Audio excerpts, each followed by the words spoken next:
তাদের আসলে কোনো ইস্যু নেই। ভারতীয় পণ্যকে ইস্যু হিসেবে বেছে নিয়ে গরম কমে গেলে আন্দোলন। তো কবে হবে এই আন্দোলন? গরম কমে গেলে আন্দোলন, কিছুদিন পরে বলবে কোরবানির ঈদের পরে আন্দোলন। এভাবে তো 15 বছর কেটে গেল। এই যে ভারতীয় মশলা ছাড়া কি আমাদের দেশে চলে? এগুলো তো আসবে, তারপরে শাড়ি কাপড় আসবে, আর আরো অনেকগুলো নিত্য প্রয়োজনীয় পণ্য আছে যেগুলো এগুলো আদান প্রদান হয় সীমান্তে, আমদানি রপ্তানি আছে। আমার মনে হয় এটা একটা উদ্ভট চিন্তা এবং এটা একটা ব্যর্থ চেষ্টা। বিএনপি এখন আসলে সব হারিয়ে খড়কুটো ধরে বাঁচতে চায়। এটা খড়কুটো ধরে বাঁচার মতো। তাদের আসলে কোনো ইস্যু নেই। ভারতীয় পণ্যকে ইস্যু হিসেবে বেছে নিয়েছে। এটা নন ইস্যু আমাদের দেশে বাস্তব। আচ্ছা, বিএনপি সম্প্রতি এক বৈঠকে তারা তাদের জোট 12 দিনের জোট আছে, জোট আরও সম্প্রসারণ করার সিদ্ধান্ত নিয়েছে এবং তাদের লক্ষ্য হচ্ছে দেশে গণতন্ত্র প্রতিষ্ঠা এবং সরকার বিরোধী যে আন্দোলন, এই আন্দোলনকে আরও বেগবান।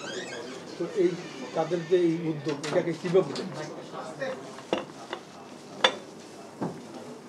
উদ্যোগ নিতে তো মানা নেই। আসলে তারা আন্দোলন করতে গিয়ে সফল হয়নি, নির্বাচন বয়কট করেছে। এমত অবস্থায়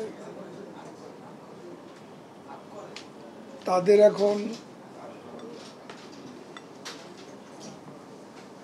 আন্দোলনের কথাটাই তাদের বলতে হবে,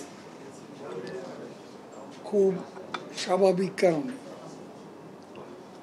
এখন আবার তাদের সমমনারা বলছে গরম কমে গেলে আন্দোলন। তো কবে হবে এই আন্দোলন? গরম কমে গেলে আন্দোলন, কিছুদিন পরে বলবে কোরবানির ঈদের পরে আন্দোলন। এভাবে তো 15 বছর কেটে গেল, আন্দোলন তো হলো। এখন এটা তাদের দিব্যার স্বপ্ন। এই দিব্যার স্বপ্ন বাস্তবায়িত হওয়ার সম্ভাবনা নেই, এই কারণে যে তাদের আন্দোলনের সাথে জনগণের কোনো সম্পৃক্ততা নেই।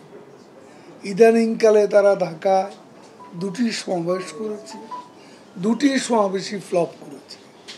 এটা আপনারা দেখেছেন।